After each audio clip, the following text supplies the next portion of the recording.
Hey family, I am out here at it again. Before I even start my sharing, I've got a confession that I've got to make first. I tell you what, yesterday I did not work out. I wanted to, but I didn't. And as I walk around this track, I think about some years ago when I used to walk on the streets and on the sidewalk and really get my workout in. I got turned off to that because, quite frankly, I got tired of the men that would drive by and just be bonking their horns, bump, bump, beep, beep, beep, beep. And it really used to be a distraction for me. And because of that, I started working out inside my home and going to gyms and stuff. But I'm back out here, and I'll tell you why. God showed me that we're going to always have distractions in life.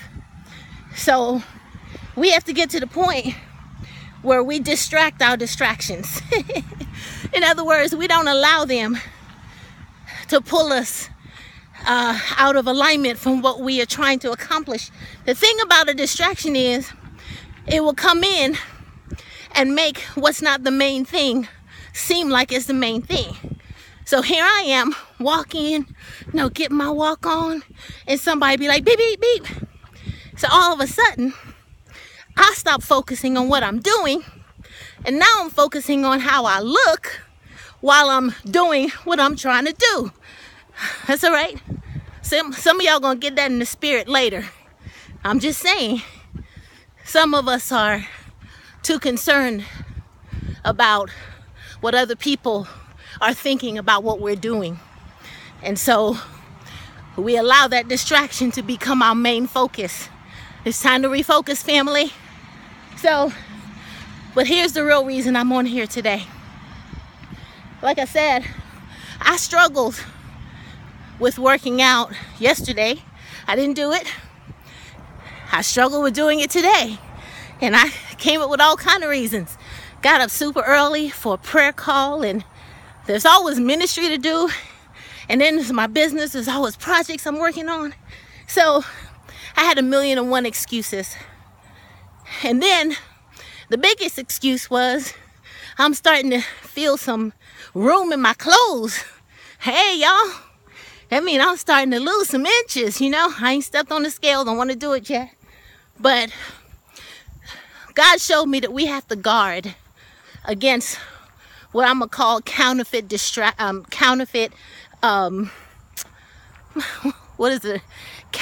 results. I'm sorry, yeah, I lost my train of thought. Counterfeit results. What does that mean? It means, counterfeit is everything Satan. He's an imitator of God.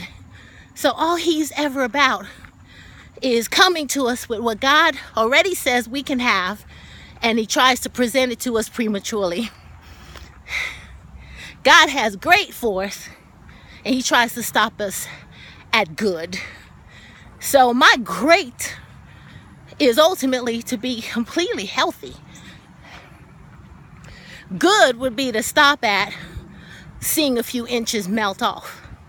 The Bible tells us that Eve, who was living in a great situation, saw that the fruit was good and pleasing to her eye. And so she settled for good when God already had great in mind for her.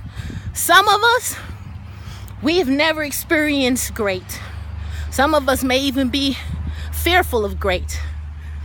And so what we do is we compromise and we settle for good. Some of you watching me right now, male and female, you've been praying for that godly spouse, but you recognize that you've got to work on yourself first. That's essential. And so, you're getting your little healing here and you're healing there. And then the enemy presents a good guy, a good girl, and suddenly you stop letting God do what he wants to do in you. And so now you are succumbing to the counterfeit results.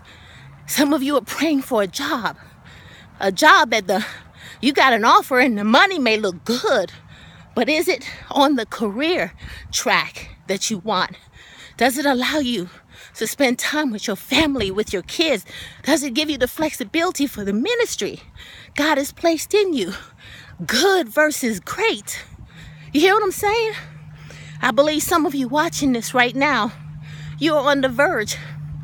You've seen some counterfeit results and you're about to settle, beloved. Don't do it. I am after my great. Let me tell you, great for me is health. Being as healthy as I can be. I believe if I chase after great, good will follow. What's good? Losing the weight. I would love to see those numbers go down. But really what I want to be is completely healthy for God's use. Amen. So I encourage you, do not settle. Do not be fooled by counterfeit results. Yes, there's some suffering involved. All of us are going through suffering, one form or another. But the Bible tells us that suffering produces perseverance, so we can keep moving toward the real goal, not the counterfeit. And that perseverance produces character. And isn't that the ultimate goal? To be more like Christ. I know that's what I want to be, is more like Christ. So if this message has blessed and encouraged you, please share with others who need to know. Baby, you don't have to settle for that good. You don't have to compromise, because God has great in your future. Amen.